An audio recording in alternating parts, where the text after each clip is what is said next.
Good morning. I was, as you know, editor of the News of the World for 4 years, from January 2003 until January 2007.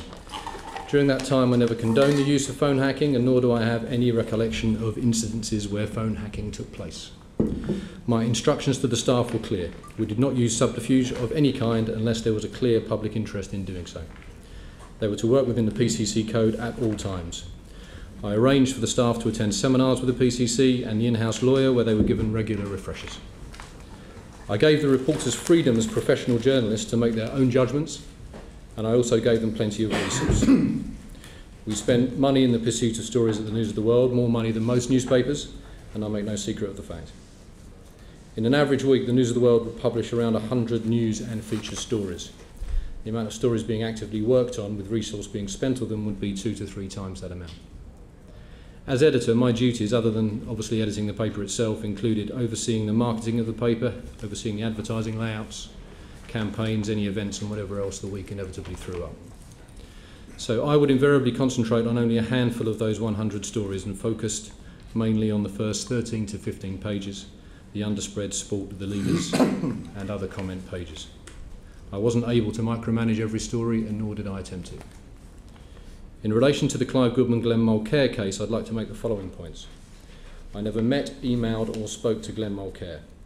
I knew the name of what I was later to discover was his company, Nine Consultancy, because the newspaper paid around £100,000, as you know, a year for legitimate investigation services. The judge in the court case accepted that this was a perfectly legal arrangement, and as I believed did the prosecution. I'm sure the contract sounds expensive.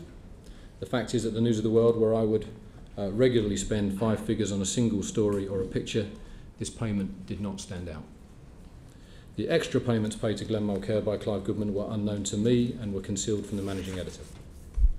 I should add that, as I made clear in my statement, I have no knowledge of a News International settlement with Gould & Taylor or anyone else involved in this inquiry. I don't recall ever commissioning a Gould & Taylor news story, I don't remember ever reading one, and I certainly didn't publish one. Before you begin your questions, I'd also like to stress that these matters we're going to discuss took place 3 or more years ago.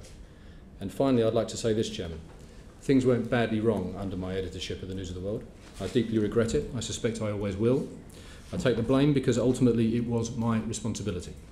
And I'm not asking for any sympathy. I suspect I'm unlikely to get any today.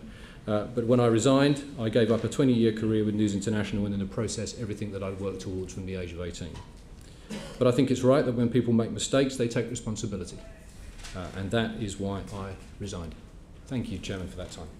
Thank you.